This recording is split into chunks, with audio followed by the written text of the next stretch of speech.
Hello and welcome back to another elementary statistics lesson. This lesson, we begin our journey into Chapter 6. Chapter 6 is sort of the beginning of the second half of this course. In Chapters 1 through 5, we studied basically what we need to know about descriptive statistics. For example, we learned how to collect and describe data, and then we spent a lot of time talking about different parts of probability. In this chapter, we're going to begin discussing the other branch of statistics, inferential statistics. To begin with, what we need to talk about in this section, and the remainder of this chapter really, is the notion of a confidence interval. To begin with, we're going to have to introduce a lot of new definitions to make sure that we understand sort of the setup and the scenario and what we're working on.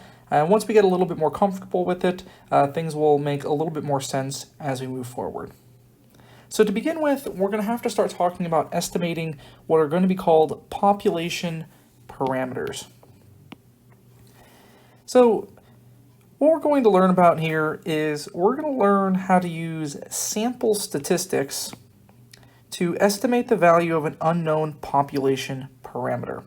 So in Chapter 5, we learned, for example, how sometimes it might be useful if you don't know something about the sort of global population, you might be able to take a small sample, or not so small sample, but at the very least, a sample that is significantly smaller than the population at hand, and if you can run some sort of statistical analysis on that subset of individuals, the hope is that the information you get from that sample can somehow be representative of what's actually going on with the overall population. For our purposes, we're going to let the population parameter be called mu. And we, in this chapter, you'll notice the heading at the very top had us observing that our standard deviation for everything we're doing is going to be known. This will contrast with section 6.2, where we'll talk about how to do confidence intervals for the mean when sigma, the standard deviation, is not known. But for our purposes right now, we're going to assume we know what the standard deviation is. And we're going to try to use sample stats to get an understanding of what's going on with the population mean. That's why we're calling it mu. To begin with, we need to remind ourselves and establish what a point estimate is. A point estimate is a single value estimate, so it's only one value, and this is a single value estimate for any given population parameter. So for our purposes, we're going to zero in on a very specific point estimate. Our very specific point estimate is going to be a sample mean, x bar, which is going to be a point estimate for the population mean, mu. Now, we do have to ask ourselves how biased a point estimate might be. Because again, what's going on with the sample might be a little different than what's going on with the population.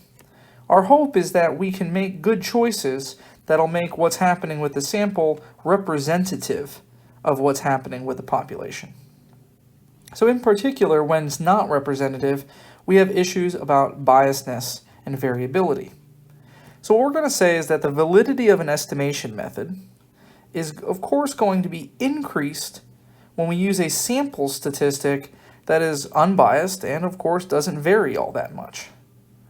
In particular, the way we define it here is that a given statistic is going to be labeled as unbiased if it neither overestimates nor underestimates the population parameter. So, in particular, as we talk about the statistic of the mean, we'll observe that the sample mean mu and the sample mean x bar and the population mean mu, we talked about last chapter certain circumstances in which these two values turned out to be the same. And therefore, of course, then the sample mean and the sample mean is then a point estimate that is, now we can justify this statement that the sample mean is the most unbiased point estimate. This is, of course, true considering they're the same. Therefore, x bar neither overestimates nor underestimates mu. We write that down a little bit here in example 1, where we write down that last chapter we learned that in particular, out of all possible sample means, that the mean of all possible sample means of the same size equals the population mean, and therefore since x bar neither over nor underestimates mu, it is therefore an unbiased estimator. This makes it a particularly good point estimate. We might also note that the standard error, which we might recall was our attempt at developing the standard deviation for the samples, this was given by the standard deviation of the population, sigma, divided by the square root of the sample size. And what we might observe is that, given that we recorded up here, a point estimate is best when it's both unbiased and has low variability, we'll note here that the variability of the sample statistic decreases as n increases. So what we might write down here is that, so what we see is that the larger the sample size, the less variable the standard error, and so in some sense, the larger the sample size, the better the estimate.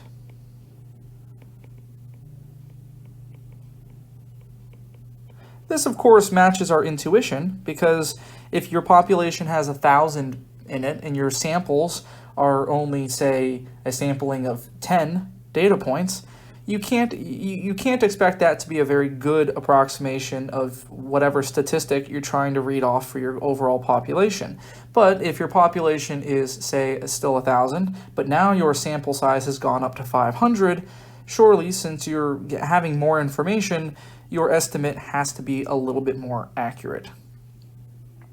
So to get ourselves a little bit comfortable with calculating point estimates as they relate to the mean, we have the following example. This example is going to be referenced throughout the rest of today's lesson as it relates to all the content we'll be learning. So here we have an economics researcher collecting data about grocery store employees in the county.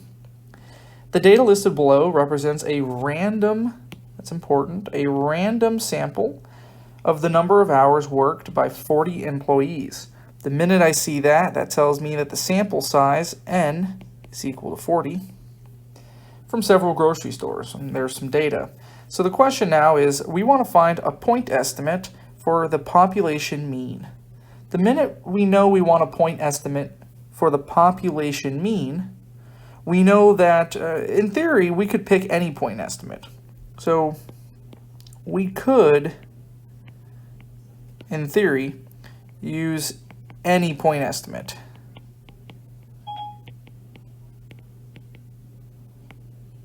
But, of course, the point estimate we want should be chosen in a way that we are somehow both unbiased and has low variability, which the entire discussion that we've had up until this point is motivating the idea that when the statistic in question is the population mean, mu, the most unbiased point estimate to utilize is the sample mean x bar. So that's definitely what we want to use.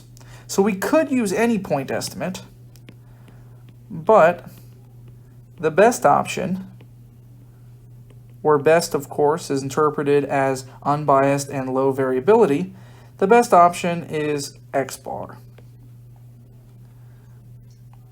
So we'll compute x bar.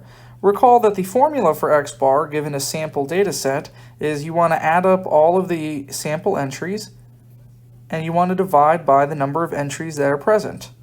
In this case, if we go through and add up all of the data found inside the given table, we'll find that that total sum comes out to 1,184, and given that the sample size is n, 40, this will divide and turn into 29.6.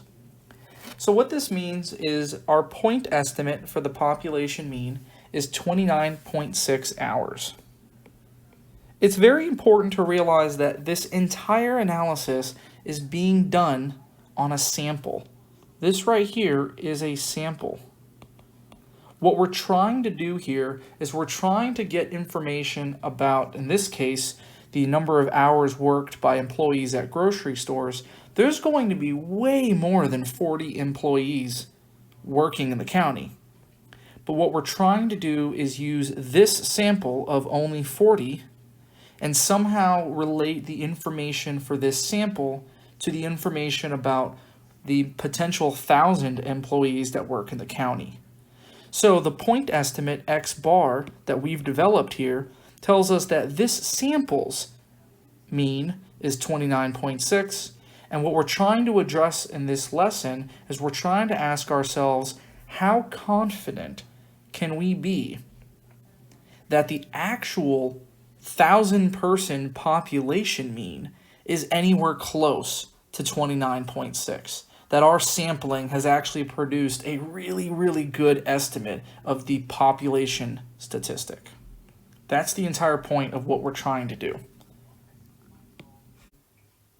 What we want to note here in this example is that, again, x bar here is a sample statistic. It is very, very, very unlikely that mu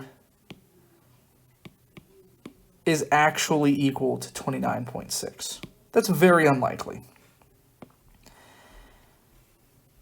And therefore, what we're going to try to move forward with is we're going to try to say, okay, if it's unlikely that the population mean is exactly 29.6, can we somehow build a collection, maybe an interval of numbers around 29.6?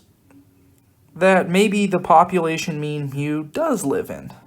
That is, can we build some sort of an interval in which we're fairly confident the population statistic actually lives? Well, that's what we're going to call an interval estimate. This is an interval or range of values used to estimate a population parameter.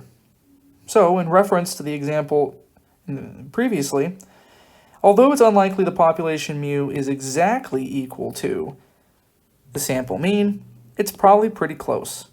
So what we're going to do is we're going to say, okay, if 29.6 is pretty close, we'll start there and we'll allow some amount of error, some small margin of error on either side of 29.6, and we'll ask that we can be reasonably confident, there's some amount of probability that whatever the population mean is might live inside of the interval we're creating.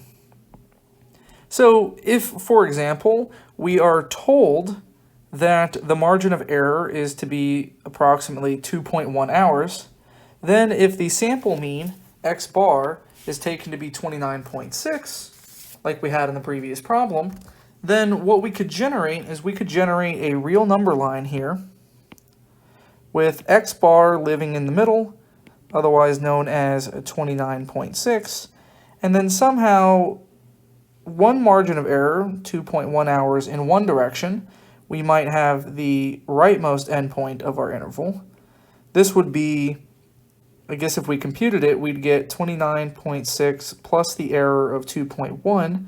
That would be the value 31.7. And then if similarly we moved out one margin of error, 2.1 hours to the left, we would generate a leftmost endpoint. And then this would be taken to be the value, well, it'd be 29.6, that sample mean, minus the margin of error, 2.1. And that would be 27.5. So the interval in question that we're developing here is 27.5 to 31.7. Now, it's important to remember what it is that we're doing here.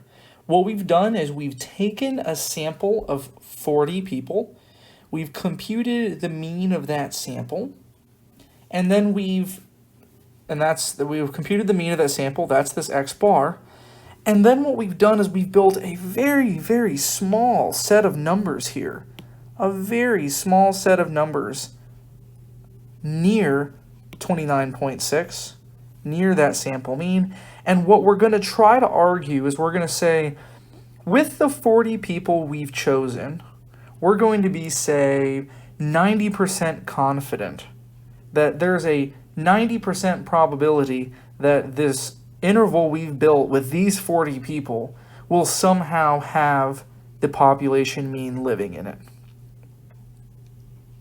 Now, of course, as it stands right now, we were given this margin of error. That's, of course, not going to happen in general. We have to try to figure out what is a reasonable margin of error if, for example, you want to be 90% confident that this interval that you've made is in an area that it contains the population statistic. That's the next thing we're going to investigate. To do that, I keep using the word confidence. We're going to now give a definition of it. We're going to say that the level of confidence, which we're going to call C, this is going to be the probability that the interval estimate that we draft up with our sample, the probability that that interval estimate actually contains the population parameter. Assuming, of course, that, with probability, in order to understand a probability, what you're saying is that if you do something so many times, there's a certain percentage amount of times that an event will occur type thing. So this is all assuming that the estimation process is repeated often enough. It is important, and I'll come back to this later on in this lesson, to remember that we are not detailing the probability that the population statistic lives in the interval. The population statistic is a fixed number. That's not changing. That can't move. What's changing is our sample. So we're developing a probability that our sample lives somewhere that contains the parameter. That's the important observation.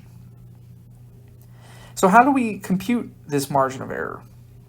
Well, we know from the central limit theorem that when the sample size is large enough, the sampling distribution of sample means is approximated by a normal distribution. So we can use the normal distribution to gain access to probabilities.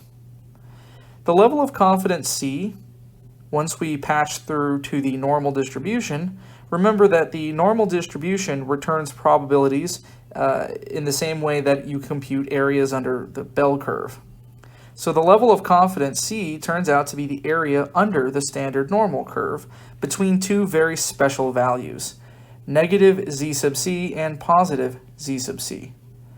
This is best understood with a picture, so let's draw one over here on the left. What we have here is we have the z-axis for those z-scores that we're so used to seeing. We're going to draft up the standard normal curve right here. There we go. So maybe I will move this a little bit. Where, of course, the standard normal curve is one where right down the middle the z-score is a 0.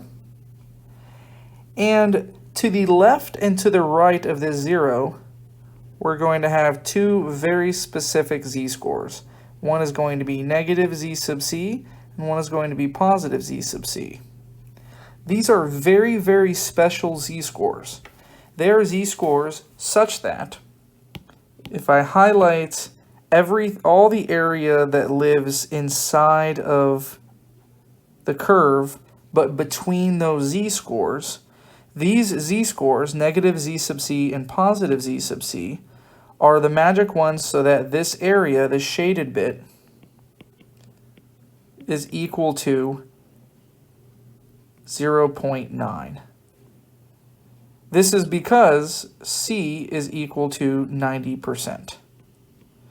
So what we see down here is that in general, what C is telling you, this confidence percentage, is telling you the percent of the sample means that will lie inside the shaded region between negative z sub c and positive z sub c.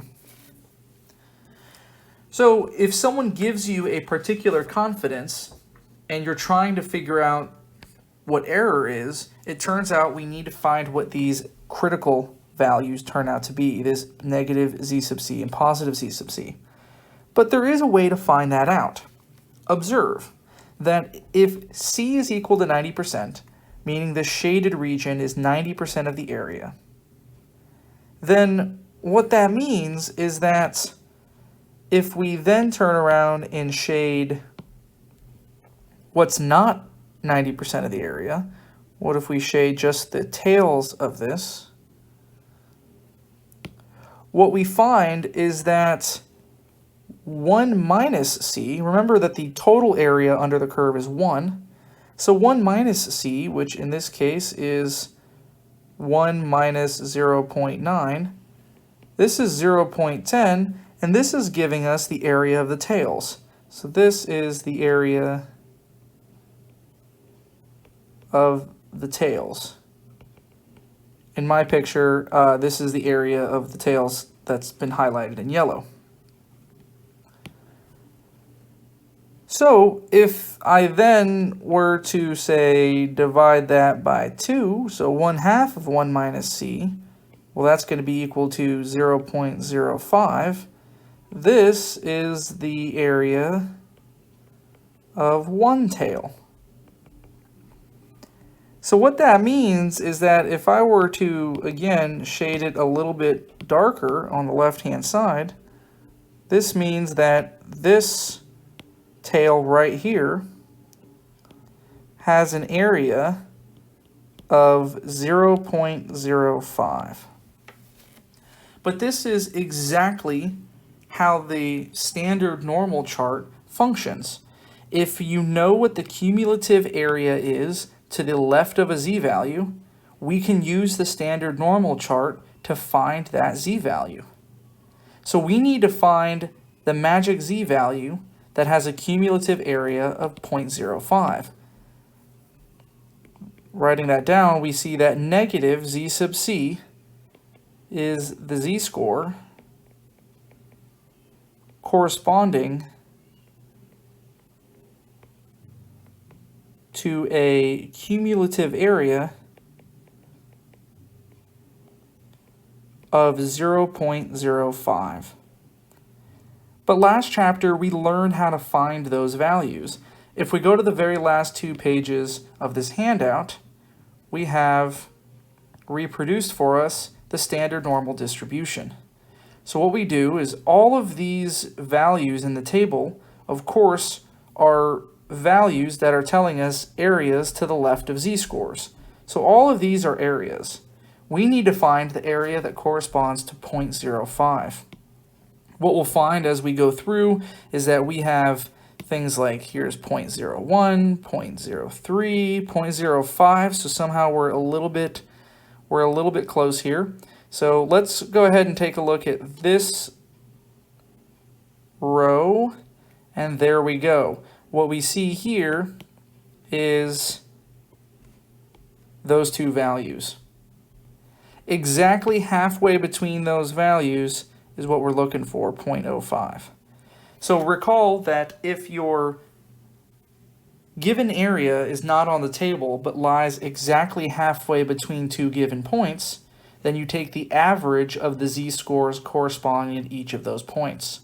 So the z-scores in question, of course, are negative 1.6, and then the hundredths place is going to be the average between 0.05 and 0.04. So the z-score that we're looking for is going to be exactly negative 1.645.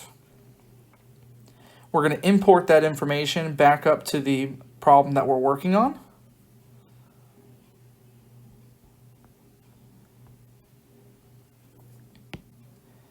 And so what we've just discovered is that the z-score, negative z sub c, is apparently equal to negative 1.645.